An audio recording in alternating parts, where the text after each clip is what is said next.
Today's episode is about a woman dying of cancer who was stabbed 50 times, a husband with 4 people confirming he was somewhere else, and police who ignored almost everything that pointed away from him. Years later, it would take another murder to expose just how badly they got it wrong. Today on episode 26, Tell Me the Crime, the murder of Betsy Faria.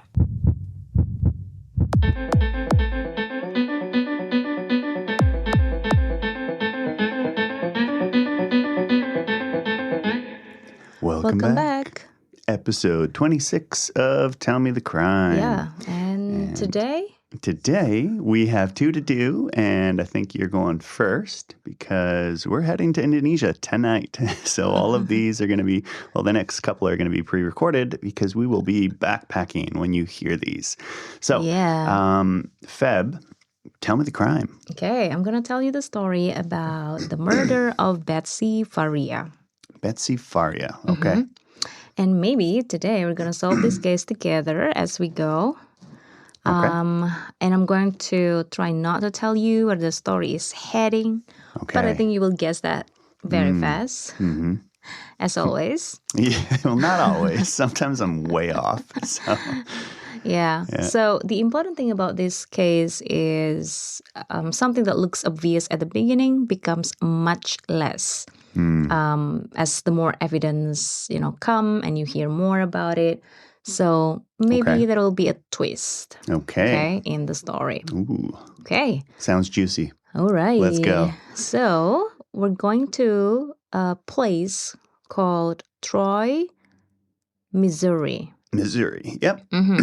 Got it. So on December 27, 2011, at around 9:40 at night, a man named Russ Faria arrives home. Okay. And inside, he finds his wife, Betsy. Betsy Faria. She's lying on the floor, and there's blood everywhere. Oh.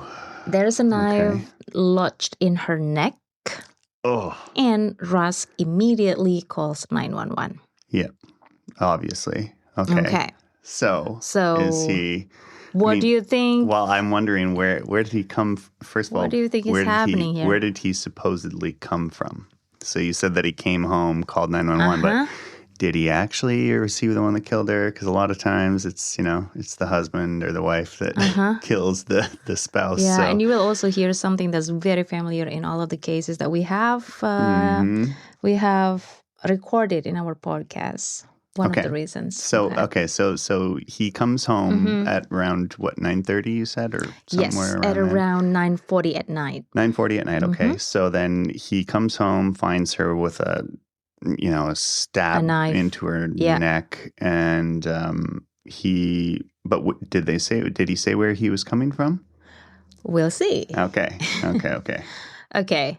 Yeah, so there's a knife, and Betsy has been stabbed more than 50 times, 50. Oh, Jesus. Wow. Okay. But court records later describe more than 55 wounds. That's crazy. Okay, so that's a murder of passion, or someone that's passionate killer. Yeah, well, not you know what I mean. What's the word I'm looking for? Passion is maybe not the right word, but someone who is very, very emotional and reactive, and that's anger right there. Yeah. So if you're a police officer walking into that house and you found that the husband is there, he found the body, and he's talking about suicide, would you suspect him? And he's talking about suicide? So if, let's say, the husband said, I think she probably killed herself. With a knife to her neck? I would not really believe that. I would think, that's crazy. Also, my main question would be, okay, well, why? Was she depressed? Did other people see her that way? Was something happening in her life that she couldn't control? I mean, there's so many questions to ask. Right. So what did they ask? Well, the police suspect that he was lying. Yeah, exactly. Okay. So police did, right? And eventually Russ would be arrested. and convicted of murdering Betsy. Sentenced to life in prison without parole. Wow. Okay. Except today, not yet, Okay. Russ Faria is not considered Betsy's convicted killer. Whoa. Okay. So there we Except go. today. So this case is still ongoing anyway. Wow. Okay. So he's not he was sentenced to life in prison, but he might not be guilty. Okay. Okay. So what did they convict him on? Like what evidence did they have that the prosecutors gave to like convict him in the first place? I will tell you after telling you some more background about Betsy. Okay. So Betsy was 42 years old. She was seriously ill. She had breast cancer that had spread, and by late 2011, she knew her condition was terminal. So it was very, very seriously ill. Okay, so now that whole suicide thing could make a little bit more sense. Right, yeah. Okay. Right, so that's very important because it helps explain Russ Bizarre's reaction when he found her. So Russ later said that Betsy had discussed suicide before. Oh, no. Okay. Yeah. Will it make sense, though? Because, she had cancer. And maybe at some point she kind of lost hope and she told him that. Well, if she knew it was terminal, I mean, some people want to take control of their fate their own way rather than going through the grueling, chemotherapy and going through all the pain that, comes with it. So maybe, that's a possibility. Yeah, that's a possibility. Okay. So now we're thinking, maybe it's not completely what we thought or what we are thinking of the cause for the murder. It's him, but maybe something else, right? Okay. Now let's go to the reconstructing the night. Let's reconstruct December 27th. Okay, here is the story because you asked me where did he go or where did he come from. So at that night, Russ leaves home that evening and travels to Lake St. Louis, where he regularly spends time with his friends. Okay. So he's not alone. Okay. Several friends later say he was with them that evening. Meanwhile, Betsy has been receiving chemotherapy. Chemotherapy. Yeah. Okay. So she needs a ride home. Okay. So Russ was not with her, and she was doing the chemotherapy. She needs a ride home, and one of her friends offers to take her. Okay. And her name is Pam Hupp. Okay. Pam Hupp is the friend that offered to drive her home. This is the night that she was murdered. Yeah. Okay. And Pam and Betsy knew each other through work. Pam drives Betsy home. And Pam would later say that she dropped Betsy off and then she left right away. Now we have another character in the story, right? Pam. Now for the moment, Pam was simply Betsy's friend and the person giving her a ride home. Later that evening, though, Russ leaves his friends, and on his way home, he stops at an Arby's. Okay. Okay.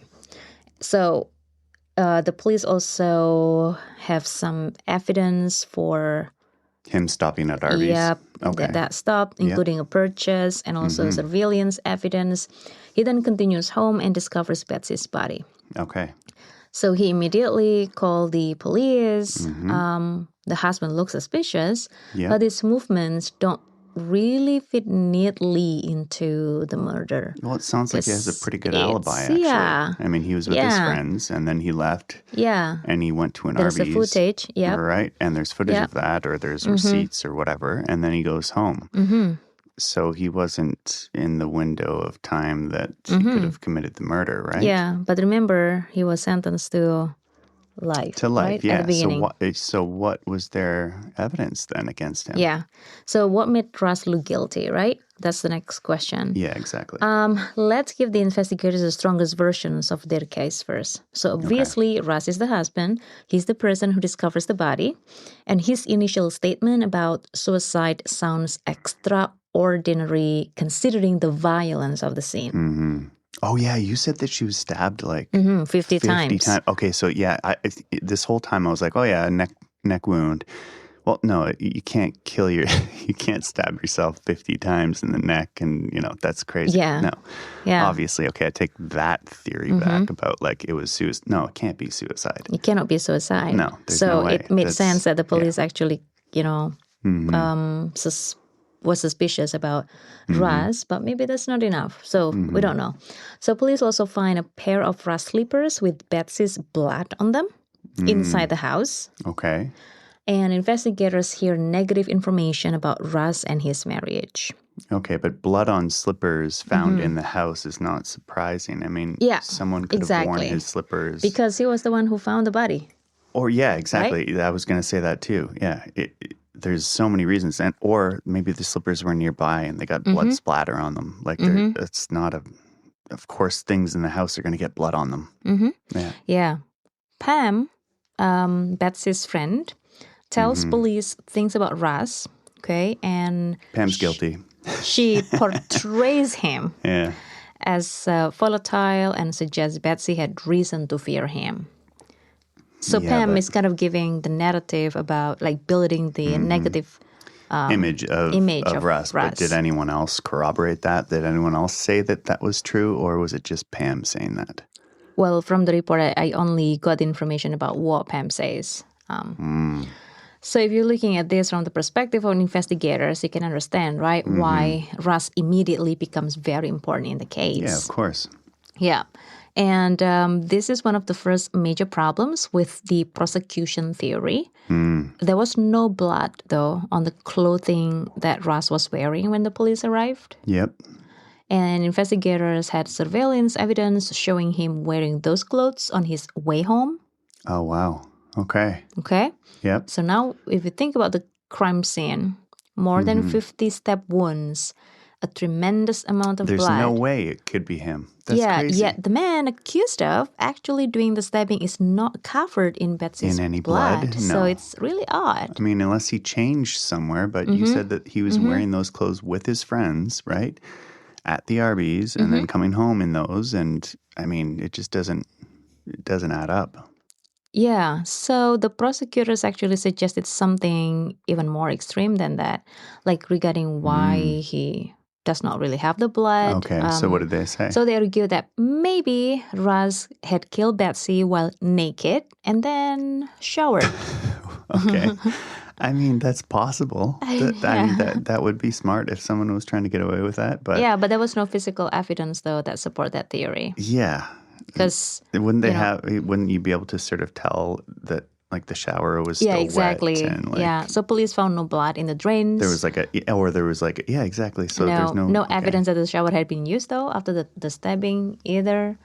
Oh wow. So no further evidence that support the theory that maybe he was killing her naked. Okay. Yeah.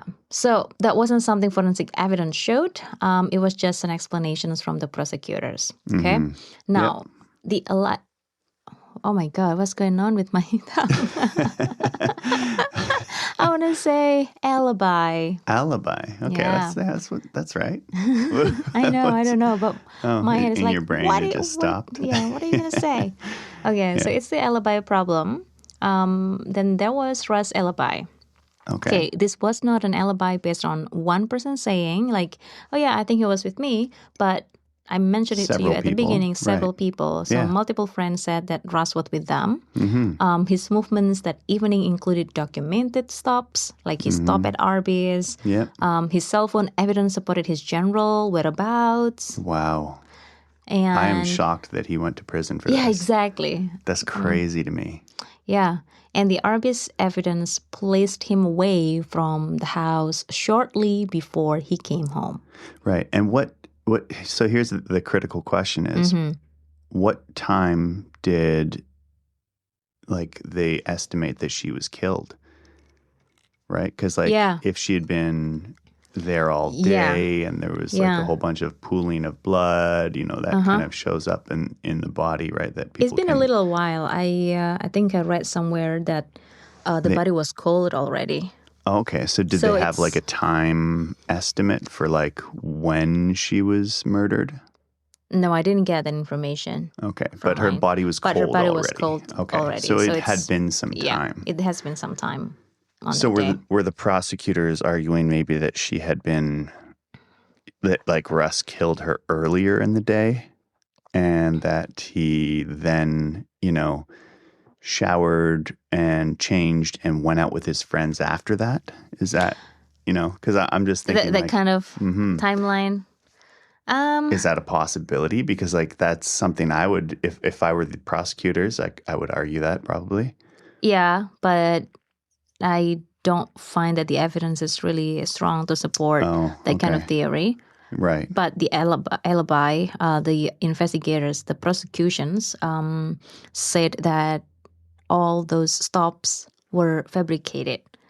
So it's kind of like planned, Okay. Yeah, but again, if he did murder her earlier, it's possible that he did that purposely to get a trail and to create an alibi for himself. Right? Yeah, maybe. But I don't know. Maybe that's from the prosecutor's point of view. Okay. But yeah, Russ had manufactured the entire alibi. That's what they said. Okay. And the theory was that Russ and his friends had lied about parts of his whereabouts. They argued that after Pam dropped Betsy off in their house, Russ somehow returned home. Here's the thing. So it's actually not that far from the time that she dropped her off. Right. So when did Pam, because you said that she went to chemo. Is it established that she did go to chemo that night? Yes. And what time was that at? Do you know? I did not get the detail of the time. I should. But it was nighttime. Yeah, it was nighttime. Okay. And then, Pam dropped her off at night at some point. At some point. Okay. After Pam dropped her off. So the theory is, so Pam dropped Betsy off and then Russ somehow returned home and then killed her. And then later he went to Arby's so that he would have evidence placing himself somewhere else. That's the kind of the manufactured alibi or fabricated alibi that the prosecutors are saying that happened. Okay. Yeah, so the prosecution interpreted evidence that looked like an alibi as evidence of planning. And then the theory now becomes really difficult to disprove. Because, that's really dumb, though. That's all circumstantial. And that's also you're most of the using an like alibi as evidence of planning. I mean, that's just stupid. You can't do that. I mean, that's... you're telling me that because there's so much evidence that I was doing things at the time of the supposed murder, that's me, that's evidence for me committing the murder? Like that, I don't understand that logic. I don't understand that either. That's really I stupid. don't understand that either. Or maybe I missed something very important in this case. But that's what I got from some of the articles that I read. So it's like, what, are we not supposed to have an alibi if we get accused of murder? Like, should we not have one and just say, I don't know? Like, is that usually when there is an alibi, no? Then you will be excluded, right? From usually, being considered as, part of the crime scene or whatever, but not in this case. Not in this and, case. And the 911 call also matters because the prosecution focused heavily on Russ' behavior during the 911 call. So, according to them, he sounded extremely emotional, but at different moments, it would just come down. But again, the thing is, like, maybe some people just have that kind of psychological reactions. I was just going to say, it's been shown time and time again that those 911 calls are not representative of whether or not someone is guilty or innocent. Absolutely not. People respond totally differently on those calls. Right? Yeah. Like you can have you might be in shock and show no emotion at all and just be matter of fact because it doesn't feel real yet, right? Yeah. And so maybe it hasn't sit in and you're just sort of, you seem like you're just cold and don't care, but that could just be the way you're responding in the moment because it hasn't hit reality yet, right? So there's so many different ways of how people react. Some people at funerals will laugh Because they're so Yeah. uncomfortable, right? And it's just their body's way of dealing with that trauma. Yeah, Happens. could be. But they focus heavily on that, on that emotion or how they interpreted his emotion at that time. Right. The testimony was used to suggest that this change in emotion that they said, extremely super emotional, but then after that he would come down. So they really fixated on that. And they said that change in emotion could indicate that he was just performing rather than genuinely shocked, which again is Again, you can't. probably not the best evidence to support No, the it case. sounds like everything it sounds like they're grasping at straws here. They have no evidence that it's him. Okay. Okay. Yeah. Okay. So that's a story about Betsy's husband, or Russ. Now let's talk about Pam again. I'm very suspicious of her. Pam is Betsy's friend. She drove her home. And she is one of the last known people to be with Betsy alive. Yep. But there's something I have not told you yet. So only days before Betsy died, Betsy changed the beneficiary on a $150,000 life insurance policy. Let me guess, on Betsy's plan. Yes. Yeah. Yes. Which should have gone to her husband, John. Yeah. Right?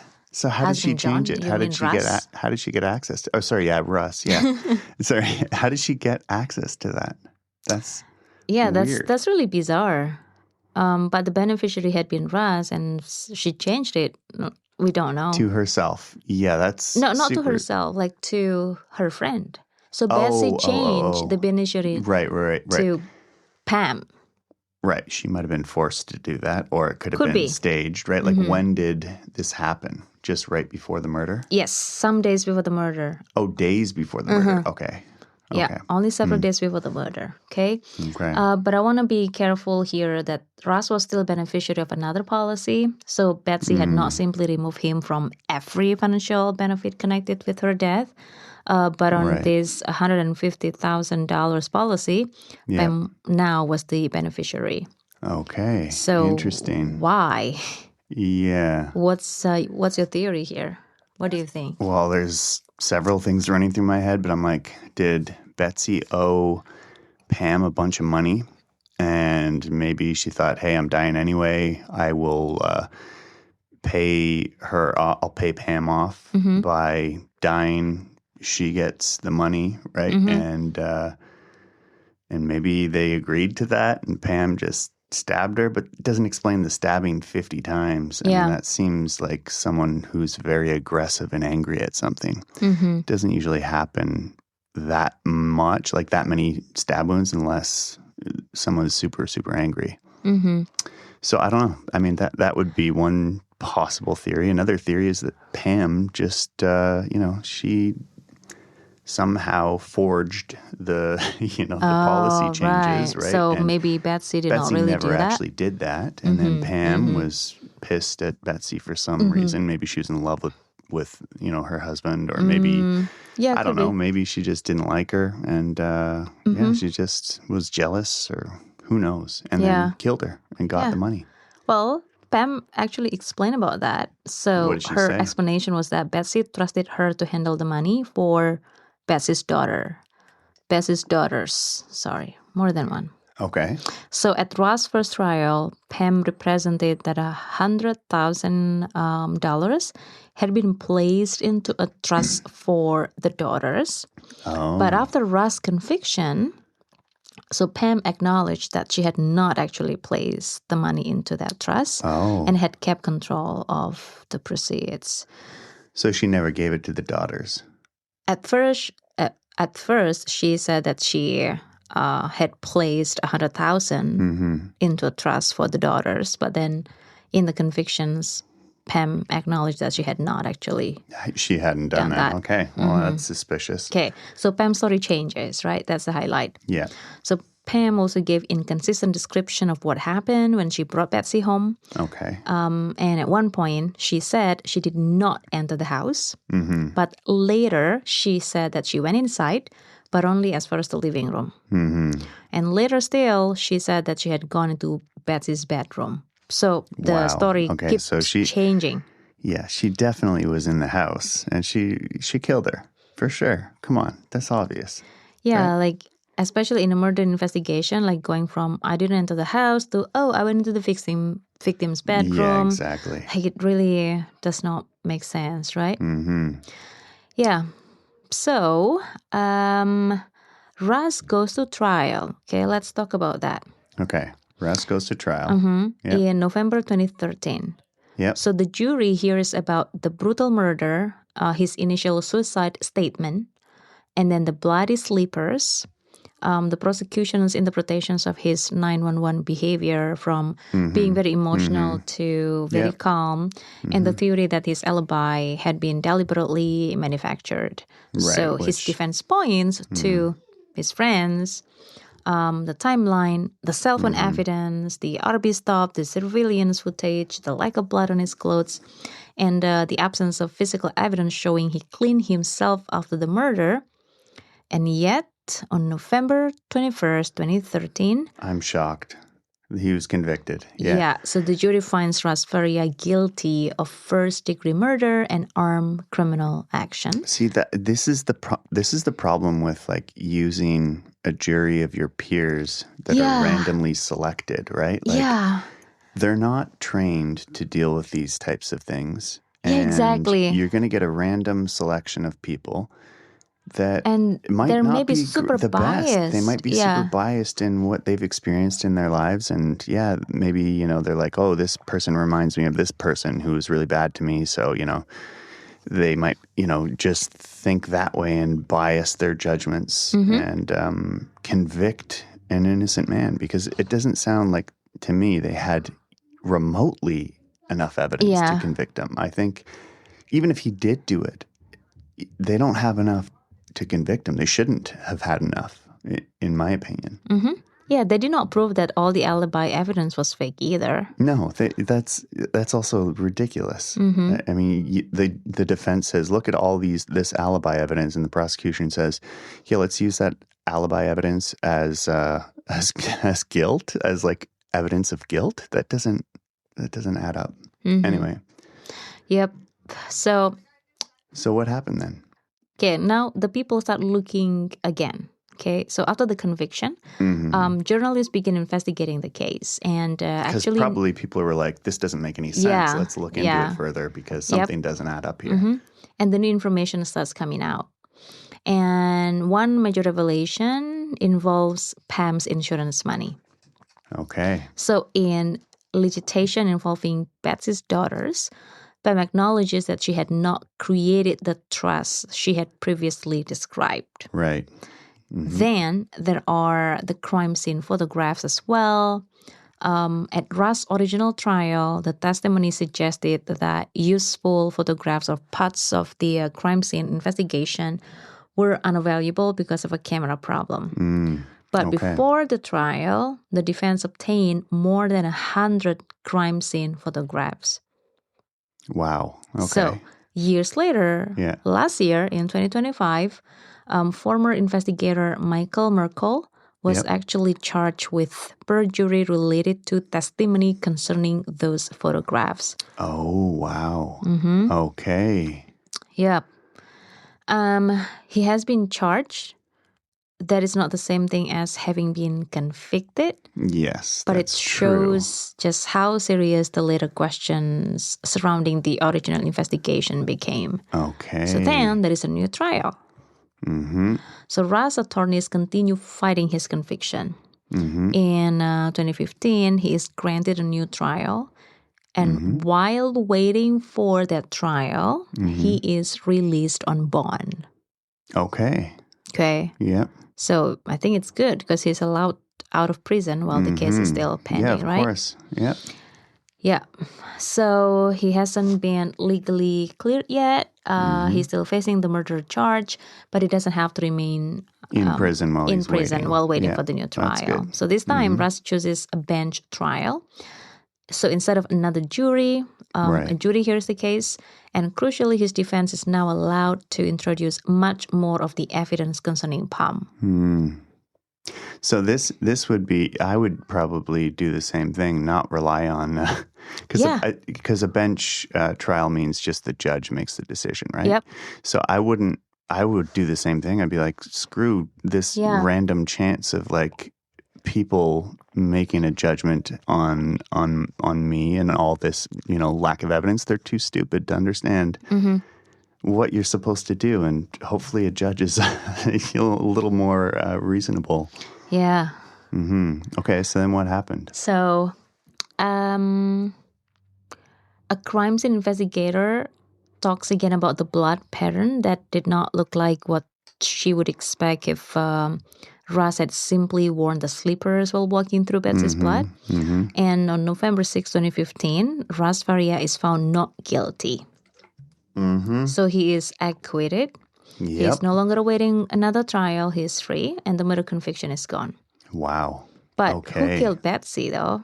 Here's so the wait, problem. how long was he in prison for? It was... I'm trying to think, like, that's a long time. 2015 is a new trial. 2013 is when he went to prison. Yeah. I would be suing. I'd be suing. I would be suing. Yeah.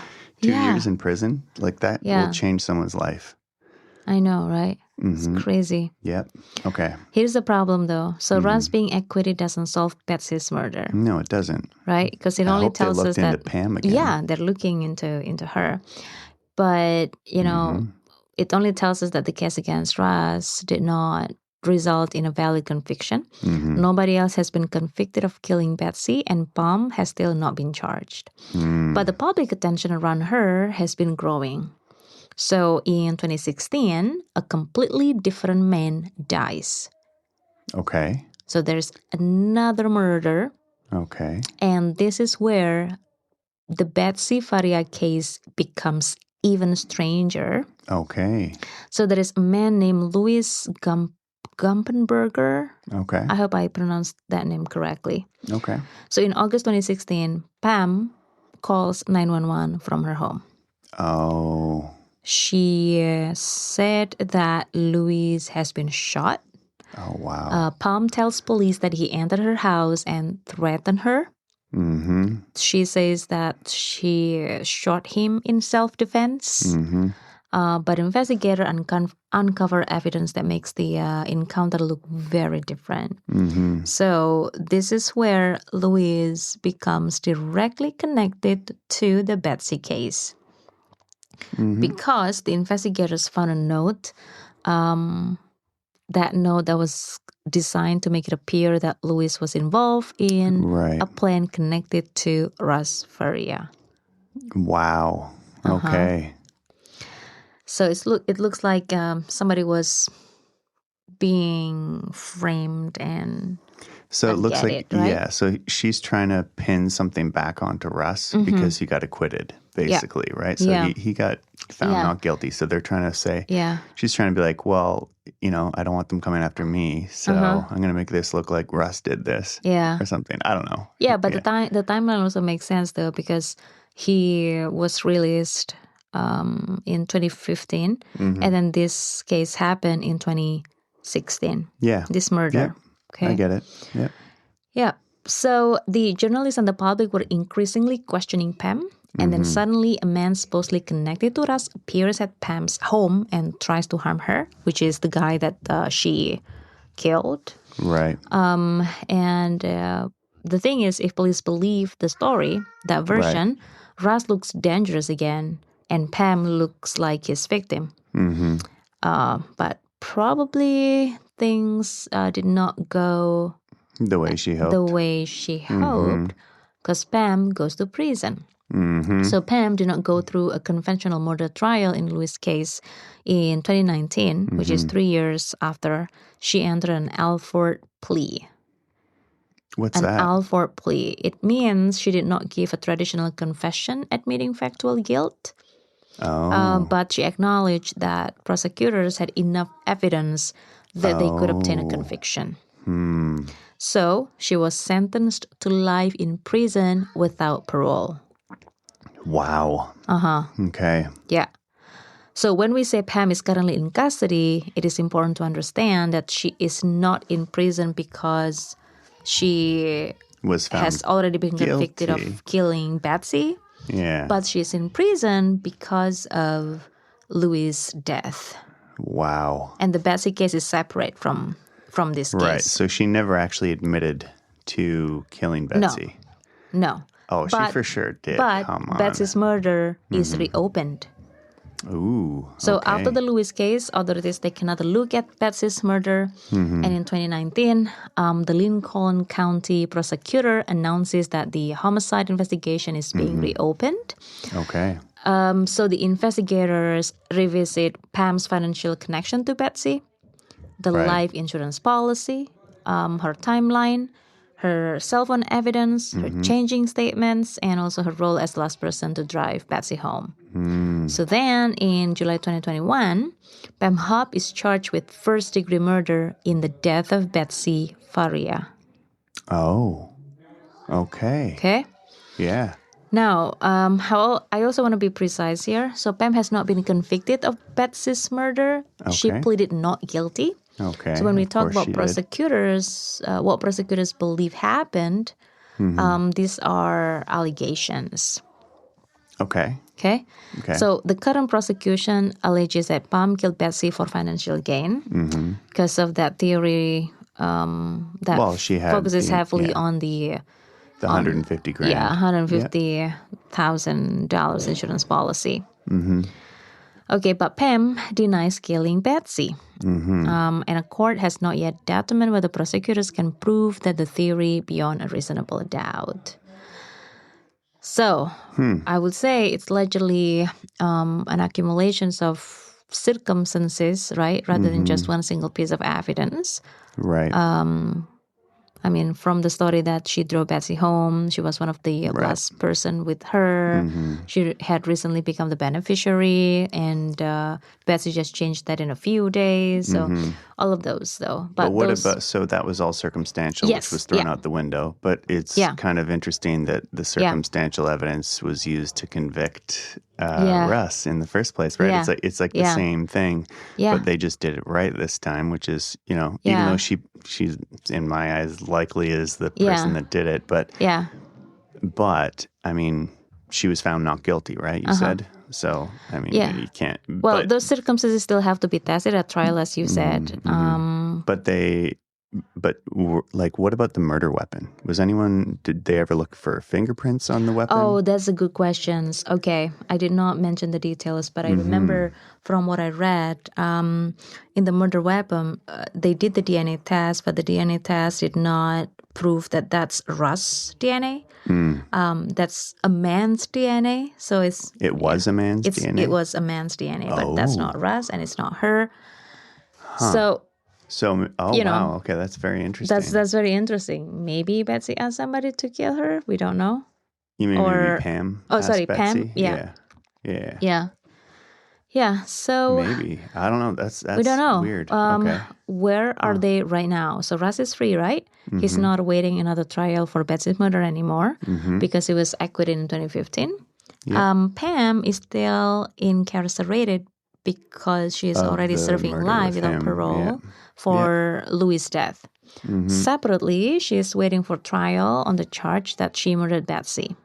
So in April 2026, Pam waived her right to a jury trial in exchange for Missouri prosecutors no longer seeking the death penalty. Oh, So, okay. yeah, this time, just like Russ' second trial, Pam's Betsy Faria case will be decided by a judge, not a jury. Her bench trial is currently scheduled to begin January 31st, 2028. Wow. So, as of now, the story is still legally unfinished. We have to come back to this episode in 2028. Okay. I get 2028. That's crazy that it goes out that far. Yeah. Like, it's still a couple of years away. That's nuts that we have to wait. But it's usually what happens with these cases, especially like when, well, I guess you said waives the right to in order to take death off the table, right? So I guess that's not on the table anymore. But yeah, these cases take forever. People will sit in prison or whatever for years before getting things solved. But she's in prison for life anyway. Yeah, so for another case. I know. Maybe I don't know. We will see, I guess. We'll see how the case is going. That's a dark one, though. I hope Russ got some justice, though. I hope he, like sued the state or something, because to me, that's ridiculous that he got convicted in the first place. But I don't know. Maybe we missed something. So thank you. That was awesome. Thank you. All right. Thank you for listening. Okay. And we will chat soon on episode 27 in actually just a few minutes. So chat All right, soon. see you, everyone. Bye.